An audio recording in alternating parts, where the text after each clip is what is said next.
And welcome back into another edition of TCM Pod, the Chris Mathis podcast. I am your host, Chris Mathis. As always, glad to be here with you guys on what is a crazy, busy day as we get ready for what's next and what's to come here on the podcast. Had a great show yesterday with the Ronnie TKras Show as Paul White, a.k.a. The Big Show, was in studio with us. He was phenomenal.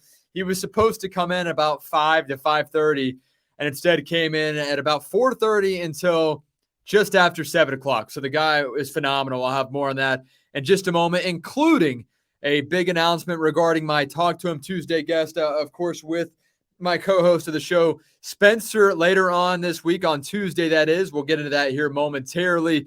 But I am excited for this, and I know that you guys will enjoy that as well. That's all coming up here in just a few moments. But as always, you guys know each and every episode of TCM Pod brought to you by my friends at Information on Demand.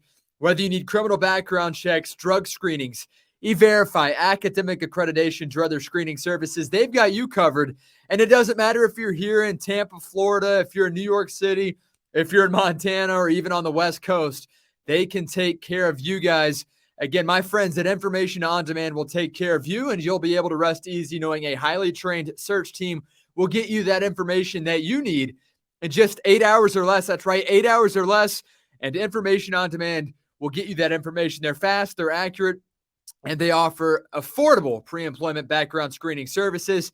Give them a call today right there on the screen. If you're streaming on Spotify or YouTube, you can see that number, or I'll read it out to you guys if you guys are streaming on the Apple Podcast, Spotify as well, or the iHeartRadio app. The number for Information on Demand, 855-914-4636, 855-914-4636, or you can visit them online today, right now, informationondemand.net. Again, they bring you each and every edition of TCM Pod. And as we get excited about our upcoming episode of Talk to Him Tuesday, Spencer will be here for that. He is not here today. He has a couple of games to announce for Young Harris College basketball. I think they get ready, or they're probably, by the time you guys are watching this, they're already going to have the women's game probably wrapping up, and the men's game gets underway at about, this table's really wobbly here, at iHeartRadio Tampa Bay and the podcast recording studio. Again, on Gandy, we're getting ready to move from this location, so I'm not too sure how much longer we'll be here. That's all kind of up in there. We have a somewhat of a date in mind, but you just never know. So I'm not even going to mention that date. Again, Chris, glad to be here with you guys, and glad that you guys have streamed this. And also, I appreciate each and every one of you guys for partaking in a Facebook post that I shared earlier this week regarding Tom Brady's retirement from the NFL. And speaking of that, we've got plenty to talk about from Tom Brady and his NFL career, his time here in Tampa Bay with the Buccaneers. Played 3 seasons, retired officially on Wednesday morning. And what was, I think it was out of the blue. Obviously, last season he retired on February 1st, exactly a year later to the date. This week on Wednesday, he says, hey, you know what? I'm retiring, this time a little bit more short and sweet, to the point. You guys more than likely saw that Twitter, Instagram, or Facebook video that Tom and his team put out of him on the beach saying, hey, my time is here. I'm officially retiring from the NFL. And I totally get that. I think that the time was here. He said he would play until he sucked. And in that final game against the Dallas Cowboys, it looked like he was losing it a little bit. He was not playing his best ball whatsoever. I know there were a lot of question marks. There were a lot of uncertainties with the Buccaneers, not only in that game, but also throughout the entire season, starting off with the fact that Bruce Arians, no longer the head coach, turns the keys to Todd Bowles, who takes over. And I thought Todd would do a decent job. I was not impressed with first-year head coach of the Buccaneers, Todd Bowles, this season. But Ryan Jensen, starting center on the offensive line, went out in training camp. I think it was day 3. That was a huge blow. And then you talk about the issues at wide receiver. Russell Gage went down in training camp. He went down throughout the season as well. Several injuries early on with that defensive side of the ball too. Shaq Barrett goes down, outside linebacker, one of the better defensive players, one of the better pass rushers in the NFL over the last 3 seasons, goes down. And then the offense was stagnant. Tom Brady, at the age of 45, still put up some great numbers. He led the league in pass attempts, led the league in completions at the age of 45 this season. But the offense, oh, that's the wrong picture right there. The offense was was stagnant throughout, and there were a lot of question marks regarding play calling under the direction of offensive coordinator Byron Leftwich. He received third prize this season too, and he deserved it. He deserved third prize. And there were several points even during that Super Bowl season back in 2020 where I thought, man, how is this guy an offensive coordinator in the NFL? How is this guy leading the charge, especially with a guy like Tom Brady at quarterback and so many uncertainties? I was just disappointed in his time here as offensive coordinator of the Buccaneers, talking about Byron Leftwich. So Tom Brady decides to hang it up on February 1st, exactly a year after he made his announcement that he was going to retire the first time. I moved down to Tampa from Blairsville, Georgia. I think it was February 18th, so almost a year ago, which is crazy. Very thankful for every opportunity that's come along in that time frame, from being the executive producer of the Pat and Aaron Show to being game day coverage guy for WDAE to now being the executive producer of the Ronnie TKras Show here at 953 WDAE from 3 to 7 o'clock each and every day. You guys can stream us on the iHeartRadio app. Listen on 953 FM dial, 620 AM dial if you're in the Tampa Bay area, the entire region. That is the Ronnie and TKras Show with, of course, Ronnie Night Train Lane and Tom Krasnicki, a.k.a. TKras, two great guys that I'm learning a lot from, and we're having a great time on the show, having a lot of fun over the last 3 months and some change, and that will continue to grow as time goes on. I will include links to listen to the show at any given time, including our interview with Paul White, WWE superstar, now with AEW, formerly known as The Big Show. He was in studio with us, as I mentioned earlier today. In this episode, he joined us yesterday for 2.5, nearly 3 hours. He was a great guy. I spoke with him behind the scenes for about 15, 20 minutes about his career, how long he's lived in the Tampa Bay area. It turns out he doesn't live too far from me in Odessa, Florida. He's lived here since 1995. So 3 years since, or before I was even a thought. And we talked about one of his favorite wrestler to ever wrestle against. He told me it was John Cena. He said that they can talk about cars, talk about life in the middle of a wrestling match and still continue to have that competitive spirit, not lose the entertainment aspect during his match with John Cena. So got some insight there. And then he joined Ronnie and TKras on the show, as I said, for over 2 hours. And he was phenomenal. He talked all things Randy Savage, talked all things Roddy Piper, Hulk Hogan, shared a never-before-told story about he and Hulk Hogan, about them on a motorcycle that did not end so well. And if you guys want to check that out, which if you care whatsoever about WWE, professional wrestling, AEW, The Big Show, Hulk Hogan, you do want to hear that. It was the first, I think, 20, 25 minutes of that interview, and I'll attach that link down below in the description. Here is a picture of me and The Big Show, who now goes by Paul White, his real name, with AEW. But he stands at 7 foot tall, 383 pounds. I'm about 6'2". I'm nowhere near 383 pounds, as you guys can see there. So I took the photo with him after the show. Great guy, as I said. And, I thought it was going to be a typical arm around the picture, like I always do. He just puts me in a headlock, and I'm like, all right, in my head, I'm thinking, hey, I want a real deal, like serious photo. But then after I think about it, I'm like, how many people that aren't in the wrestling field of things get to say they got put in a headlock by The Big Show? I mean, come on. So I rolled with it. That's the photo I decided to stick with. I didn't even ask for another photo. I thought that is by far one of the better photos I've ever taken in my life. And I had some friends on Facebook comment, you look like a fifth grader. And I said, hey, we're only missing Jeff Foxworthy. That's the only guy that's missing in this photo. And we could actually recreate that TV show, Are You Smarter Than a Fifth Grader, with Jeff Foxworthy. I could be the fifth grader, and Paul White could be a contestant, the adult, with Jeff Foxworthy as the host of the show. I think that'd be cool. That'd be fun. So TKras on the right-hand side, if you guys are on Spotify and or YouTube, with The Big Show, Paul White in the middle, and Ronnie Night Train Lane standing to his left. Three awesome guys.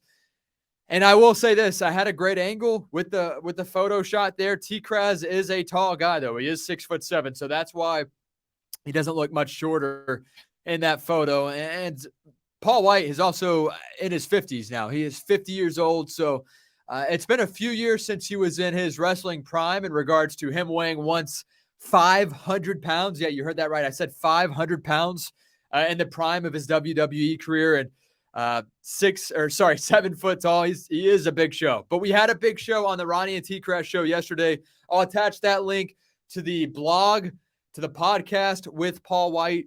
Just a great time. And again, the Ronnie and TKras Show streams 3 to 7 each and every weekday on the iHeartRadio app, as does this show, the Chris Mathis podcast. And I'm excited to talk about our Talk to Him Tuesday guest. We will have Spencer back for that this Tuesday, and that episode will release at 6:30 on Tuesday morning, and I'll have more on that in just a moment. It is a very big guest, and it's a great opportunity for me and for Spencer as well, and for our guest to also talk about what he does, because it's quite impressive, and it's something that I'm impressed with regarding what he's been able to do throughout his career. And it's something that not everybody knows about.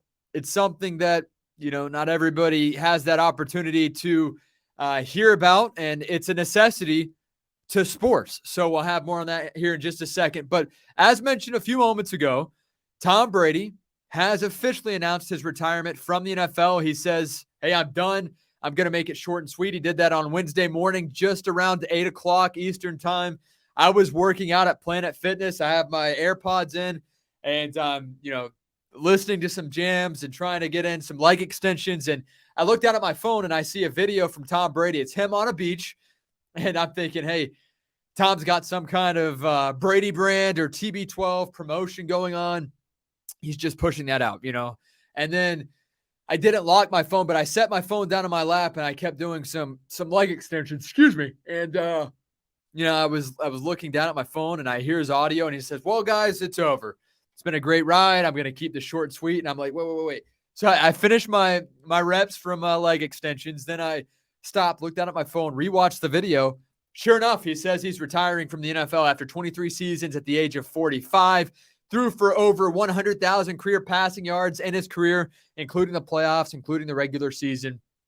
And it's kind of a bittersweet moment for me because growing up, Tom Brady was somebody I respected as the greatest to ever do it, but also as a Buccaneers fan growing up, I will say this, now that I'm in this business and I'm a game day reporter for the Buccaneers here at 95.3 WDAE in Tampa, I'm not really a fan like I was. I wouldn't even call myself a fan. Now, when I look at my childhood, I absolutely was a fan. I was a diehard, and when I think about growing up, I was a fan of the Buccaneers, and I always will be, and I'll forever cherish that time frame as a fan of the Buccaneers. But now that I'm here and I actually report on the team, I will say this. I'm not a fan of the Buccaneers anymore. I'm not a fan of really any team. I want the Buccaneers to win, and I love the game of football, but I just look at it with an open mind, no bias when it comes to the Buccaneers and my job now.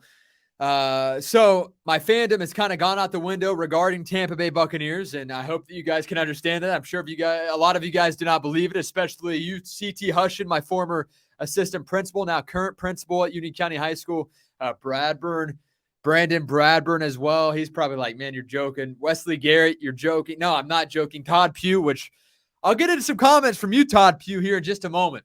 I really will, and it is regarding the guy, Tom Brady, and I think it's worth mentioning what you had to say about Tom. And I think that Isaac and Eli are going to want to stand around for this too. And everybody who dislikes Tom Brady or kind of takes away from Tom Brady and his success over his 23-year career, finally hanging up the cleats at age 45, you're going to want to hear his comments. Again, coming from one of my friends. I love the guy to death, but I got a bone to pick with you, man. So here is kind of a rundown of Tom Brady's NFL career in a nutshell. Here's his record against every single NFL team, and I am going to read this off. I don't care. So his record against the New York Jets, 31-8 overall in his career. In his career against the Buffalo Bills, 33 wins, 3 losses. In his career against the Miami Dolphins, 24 wins, 12 losses. In his career against the Indianapolis Colts, granted, they had Peyton Manning for a lot of that time, 16-4. And his career against the Denver Broncos, he was a split 9-9. Against the Pittsburgh Steelers, another AFC team, 12-4 in his illustrious career. And we talk about Mike Tomlin, we talk about Ben Roethlisberger, Antonio Brown, Jerome Bettis, James Harrison, all of these guys that played for the Steelers in their prime while Tom Brady was there. And Tom Brady went 12-4 against them. Tom Brady against the Kansas City Chiefs, which includes that 2020 Super Bowl victory over Patrick Mahomes and the Chiefs back in 2020. He finished his career 8-6 overall against the Chiefs. Against the Baltimore Ravens, 8-5. Against the Los Angeles/San Diego Chargers, 10-2. Against the Atlanta Falcons, 11-0. Hint, hint, wink, wink, nudge, nudge. Falcons fans back home. Falcons fans all over the country. Falcons fans or just NFL fans in general. Patriots fans that witnessed that 28-3 Super Bowl comeback. Yeah, 11-1 overall. One of those 11 wins does happen to be that Super Bowl victory. When he came back 28-3 at halftime, I'll never forget this. I actually had $20 on that game and had a bet going with Elia Riles at halftime of the game. I bet on Tom Brady because he is the greatest to ever do it. I knew it back then. At halftime, I drove, I don't know, 15, 20 minutes to my friend's house, gave him my 20, 25 bucks, whatever it was, said, hey, congratulations, you won. Go all the way back home to realize, hey, Tom Brady is coming back. He's coming back. He's going to make this happen. Julian Edelman, of course, made an incredible catch, and the rest is history. He came back down 28-3 to beat the Falcons in that Super Bowl just a few years ago. He finishes 11-1 all-time against the Atlanta Falcons. Of course, the one time the Falcons did get a victory, it's when Tom Brady's 45 years old. The Bucs already clinched a playoff spot because they won the division at 8-9. Tom Brady started the game against the Falcons, but he only played for just over a quarter and a half. So, how much you weighing here? How much you weighing here, Todd? It's going to count down in the stat sheet, but I mean, come on. So 11-1 against the Atlanta Falcons. Brady went 8-4 against the Carolina Panthers, 7-5 against the New Orleans Saints, 9-2 against the Houston Texans, 6-4 against the Rams, 7-3 against the Tennessee Titans, 7-2 overall in his career against the Cincinnati Bengals, 7-2 against the Cleveland Browns, the Philadelphia Eagles as well, 6-3 against the New York Giants, who were his kryptonite come the Super Bowl. Eli Manning went 2-0 against Tom Brady in the Super Bowl throughout his career. Also, Brady against the Jacksonville Jaguars, 8-1, 7-1 against the Dallas Cowboys, 5-3 against the Green Bay Packers. Tom Brady went 6-1 against the Chicago Bears, 5-2 against the Detroit Lions, 6-1 against the Oakland Raiders, 5-2 against the Redskins/Commanders/football team, 6-0 against the Minnesota Vikings, 3-2 against the Seattle Seahawks, 2-2 against the San Francisco 49ers, 4-0 against the Tampa Bay Buccaneers throughout his 23-year NFL career, 2-1 against the Arizona Cardinals, and 1-0, of course, against the New England Patriots. So Tom Brady never once suffered a losing record against any team in the NFL. All 32 teams, when he played against them, he had a better record or at least a split record with those teams. So Tom Brady, incredible, man. Incredible. And it does stink in my mind that he decided to hang it up. I do think that the time was pressing. I do think he had one more year left in the tank. I do think that it was either Tampa Bay or Miami. I think either option would have worked. I think Miami gave him a better shot to win. Tyreek, Jalen Waddle, a great young head coach. Hopefully Mike Gesicki, of course, a decent rushing attack too. I think Miami was most realistic. Giselle has a house down there. His kid's going to be down there. I think Miami was the best landing spot for Tom Brady. And honestly, if he did not come back to Tampa Bay this year, I didn't think that retirement was an option for Tom Brady. I really thought that Tom Brady would decide to leave the Buccaneers or stay and then go to the Miami Dolphins. However, that did not happen. He decided to hang it up on Wednesday morning about 8 o'clock Eastern time. Says, hey, this is it. I'm officially done in the NFL. My 23-year NFL career comes to an end. And with that, I understand. I mean, Tom Brady retires 7-3 in Super Bowl matchups, 7-3 overall, averaged nearly 304 passing yards per game in each Super Bowl, finished in the Super Bowl with 21 passing touchdowns, just 6 interceptions, and 10 Super Bowls played. And you look at Joe Montana, his entire career, 4-0 in the Super Bowl, went to 4. Tom Brady went to 10. Peyton Manning, 2-2 in the big game in his career. Tom Brady, 7-3. John Elway, 2-3 in his career. Tom Brady, 7-3.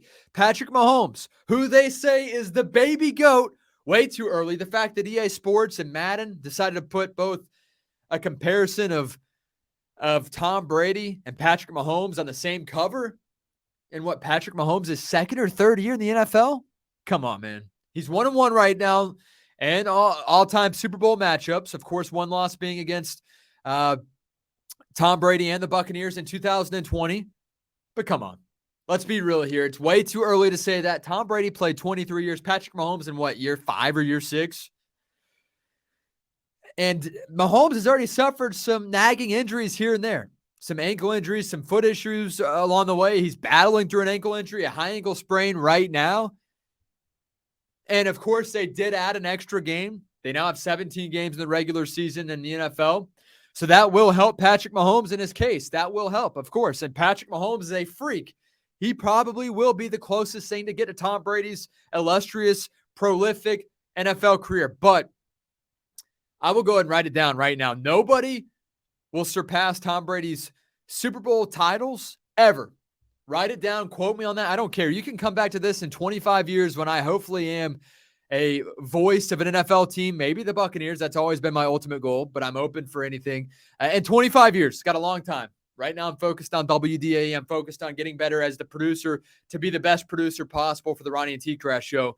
That's my number one focus point. Obviously, talking with you guys here on TCM Pod on a weekly basis, having great guests is my focal point, and just growing each and every day as a person in all aspects of life, as a friend, a family member, a coworker, all things.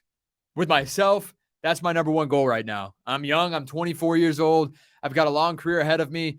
You know, if you would have told me at the age of 24, I'd be the afternoon drive producer of a huge sports show and a big-time market at iHeartRadio Tampa Bay, I thought you guys were kidding me. I would not believe it whatsoever. Here I am. Would not be possible without a lot of you guys, your support. Throughout my entire life, I always had a great supporting cast, and my parents, my mom, my dad, my grandparents, my friends, my best friends, my brother, my sister. I mean, I always had, and also fans, fans that grew to love me at the age of 14 when I started broadcasting for the very first time. I had fans back then. I didn't believe it. Felt too good to be true, but I did. They all supported me. And of course, along the way, I've had a few, maybe 2 or 3 bad apples that doubted me or said, "Hey, Chris, how are you going to do this? I don't see it happening." And that's okay. That's fine. I never let it weigh in on me too much, always in one ear, out the other.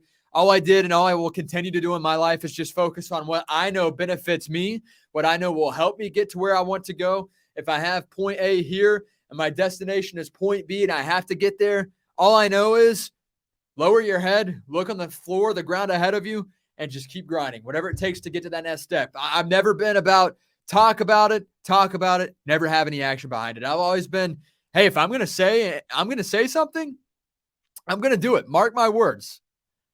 So if I say I'm going to do this, I will do this. It might take longer. That's why I don't put a real time frame on anything. I have no expectation except to give everything that I ever do 110% at all times, no matter what it is. Anytime my name is attached to anything, or anytime I have my hand in any project or with any friendship, any relationship, 110% comes from me every time. Because at the end of the day, I want to know that if I didn't reach my goal or if I didn't help somebody out, I know I gave it my all. There are no questions. What if I would have done a little bit more? There will never, ever, ever, ever, ever be any of that with me ever in my life. Ever. I don't care what it is. It's been like that since I was 13, 14 years old. I knew what I had to do to get to where I wanted to be. I still have a long way to go, a very long way to go, but I'm extremely hungry. I'm extremely fortunate for this opportunity here in Tampa Bay. I've always talked about being here in Tampa. Did I ever think it would happen? Yes, I did. At this age, absolutely not. So now I'm soaking it all in. It's been nearly a year since I've moved here. It's been a little bit over 3 months since I took over as the executive producer of the afternoon drive show, the Ronnie TKras Show here at 953 WDAE. I'm still learning stuff each and every day. And if you're not learning something new every day, if you're stagnant, you need to wake up. Life is too short to sit there and think that you've got it all under control, that life is just easy. Life is never meant to be easy. Life is supposed to be a challenge, especially if you want to better yourself. More importantly, better those around you, because you better those around you, then it betters yourself. Then you feel happy about your friendships, your relationships. I know I'm going off on a tangent right now, but I'm just extremely thankful for this opportunity. I'm extremely thankful for all of you guys. And to say that in my first year here in Tampa, I got to be a game day reporter for the flagship here in Tampa Bay, iHeartRadio, and go to each and every home Buccaneers game is incredible. I mean, Tom Brady hung up the cleats last February 2022, February 1st. Just after that happened, I moved down here February 18th. My first day at work was February 22nd. And the only thing I was missing, which was so irrelevant, but the fact that Tom Brady had just retired before I moved down here. 40 days after Tom Brady retired, 40 days, 40 nights, Tom Brady decides to unretire last year. I'm sitting in my Airbnb, extended stay Airbnb. That's how I'm doing this. And I'm looking at Instagram, and Tom Brady says, I'm coming back. I looked at it again, said no way. Looked at it again, said no way. Group chat, text feed, blowing up from work. Hey, we got to do a live broadcast. We've got to hop on. We have to do a live stream. This is huge. So we did. Tom Brady came back. At that point, I was extremely happy. I'm thinking, hey, I might run into Tom Brady a time or two throughout this season. I'll be very lucky if I do, but it might happen. And sure enough, it did, because about, I don't know, maybe a month later, my program director, John Momola, comes up to me with a great opportunity, says, hey, do you want to join Pat Donovan? My friend Pat Donovan, you guys know Pat from my career, and obviously interacting with him on Twitter, Instagram, the whole 9 yards. One of the best guys I've ever met. A guy I'll never, ever be able to repay for all he's done for me, starting with 6 years ago, Twitter DMs, where he helped me out. And eventually I was his producer with Aaron Jacobson right here at WDAE with the Pat and Aaron Show. Now Ryan Hoppy is the executive producer. He's doing a great job with that show too. But I'll never forget that. He said, hey, do you want to join Pat as game day content creator, game day, I guess you could say reporter for Buccaneers coverage at the station? I said, dude, count me in. I'll be there. He said, all right, you're going to go to every Bucs home game. You'll be up in the press box. You'll be live tweeting, live Facebooking the games. You'll be updating our listeners with stats, scores, the whole 9 yards at each and every game. After that, you'll have to post a blog, post a game recap. I got to do that each and every home Buccaneers game, all preseason games this year, the playoff game against the Dallas Cowboys, Tom Brady's final game in the NFL. And then after that was all said and done, I got to make my way down to the press conference room, talk with the head coach of the Buccaneers, Todd Bowles, which was incredible. One of maybe 30 media members like throughout the season that got to be in that press conference room at one time, that is. And then Tom Brady would follow him each and every home game. Tom Brady comes up to the podium. I get to talk to Tom Brady. So I asked Tom, I think 6 or 7 questions, maybe 8 this year. And the very first one, I've never, ever been nervous to talk with any athlete of any stature, any coach of any stature, anything of that nature. But when I asked Tom Brady my first question, man, it was like a fire burned within my soul. I saw his eyes look at me, and I'm like, man, this is the greatest to ever do it. And I'm asking him a question right now. And I did, and it was phenomenal. Here are a couple of photos I got of Tom Brady during pressers. If you guys are looking on Spotify or YouTube, there he is pulling up his TB12 Brady brand hoodie over his head. Another one, here's Tom following his final game in the NFL against the Dallas Cowboys. He lost in the playoffs at home against Raymond James against the Dallas Cowboys. At the time, nobody knew it was his final game. I had a weird feeling after the press conference ended. He shouted out the Tampa Bay team, the organization, the fans for all the support. Then I knew at that point in time that Tom Brady was moving on from Tampa. I thought that was it. I didn't think he was moving on from the Buccaneers. I thought he was going to go sign with the Miami Dolphins. Instead, just a few weeks later, he says, hey, this is it. This is it. So probably the coolest thing that happened with me and Tom this year, after he came back against the Saints, week 13, comeback victory, incredible, most Tom Brady-like game ever that I've ever attended, comes off the field into the tunnel. I'm taking a photo. He gives me a thumbs up, man. I will forever cherish that moment until the day I die, and I will print out that photo. It was incredible. It was, I was like, wow, right at my camera, you know, and there were other guys there. Of course, Rock Riley was there, Rick Stroud, but it was just such a cool moment for me. And maybe one thing that just toppled that was after Brady threw for 100,000 career yards, first ever quarterback to do that. He did that at Raymond James Stadium.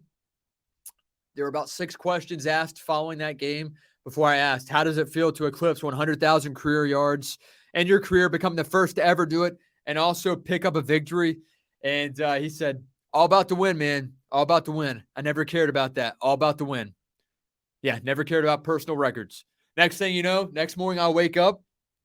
People are tweeting me, hey, Chris, Brady Brand officially used your question and his answer to promote his new clothing line. I'm like, what do you mean? Check out Twitter, Instagram, Facebook, TikTok. There's a video of Tom at the podium with my question being aired, Tom's response, and then it cuts right into a little highlight reel of him walking through the tunnel with his new Brady Brand outfit on. It was so cool, man.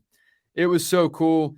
And I want to wrap up the Brady talk because we do have to get into our Talk to Him Tuesday guest. I'm running out of time here on this week's episode, brought to you by my friends at Information On Demand. But I do want to talk about this. I did ask several of you.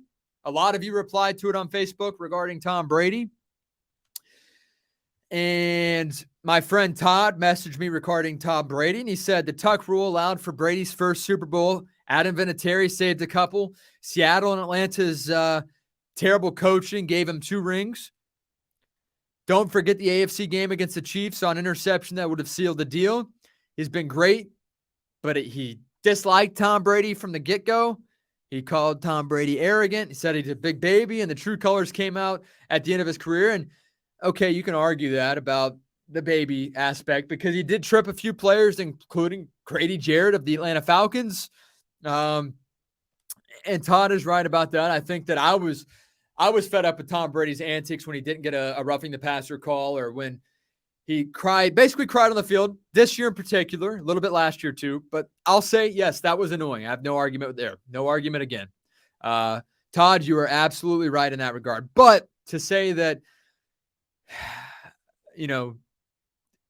Seattle's dumb coaching and Atlanta's terrible coaching gave him 2 rings, I don't think gave him 2 rings is the right word. Tom Brady was down 28-3 against the Atlanta Falcons in that Super Bowl, and his will to come back, his determination, his lack of being fazed by being down 25 points at halftime is what won him that game. Of course, coaching had something to do with it, but to say gave him, it wasn't given to him on a silver platter. He had to work for that, man. He was old then. He got the job done. His determination, his grit, his belief in himself, number one, is incredible. Incredible. His belief in his teammates, incredible. And I think at the end of the day, whether you love, hate Tom Brady, you have to respect that he was the greatest to ever do it. And there's nobody that even comes close. Nobody. This guy was one of the last picks, 199th overall in the 2000 draft, played 23 years, 7 Super Bowl rings, 3 Super Bowl losses. I mean, come on. I love Todd. I know there are a lot of people out there that like Todd regarding Tom Brady.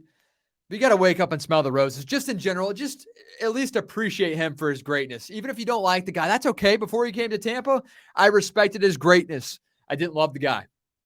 Came to Tampa, we saw his true colors. We saw him throw the Lombardi trophy across the bay. We saw him, get drunk off probably one drink, let's be real, which I'm a lightweight too. No shame in it. But on TV, I mean, come on, man. The guy was awesome. And I think it's going to be a lot of fun to hear from the greatest of all time to give insight during each and every NFL broadcast for Fox that he's a part of. I think it'll be a great time. All right, all of that to get to the big news. That's right, the big news regarding this week's Talk to Him Tuesday. It's going to be exciting. Spencer will be back here with me on the pod. I'm excited for this one. Are you guys ready? Drum roll, please. All right, drum roll. My guest, NFL Films employee, Josh Harris, who's been a part of NFL Films for quite some time now. He's been to several Super Bowls. I've got a whole bunch. He's been to 4 Super Bowls, a whole bunch on this paper that we're going to get into on Tuesday morning with Spencer, of course, as my co-host, with Josh Harris of NFL Films here with us too. And he's self-employed, but he works for NFL Films. He's a client, a great client. NFL Films and him have worked for years now. He's done stuff for Top 100 of NFL Films, of Football Life, NFL Presents, Draft Day stuff, special projects too. Also helped out with a few stories regarding Joe Namath It's going to be a lot of fun. I'm telling you right here, right now. I know my friend Isaac Pugh will love this. I know you guys will love this because there's a lot of stuff behind the scenes that goes on with NFL broadcast that you would never, ever imagine. How does a guy who starts in business and sales about 30 years ago go into working on a microphone, booming a microphone at a corporate gig for just $5 an hour to now being a very successful person in the media business to having NFL Films as a client? We'll find out on Tuesday. Josh Harris will join us right here. Talk to him Tuesday on the Chris Mathis podcast. Do not miss out. As always, thank you guys for tuning in. That is it. Talk to you soon.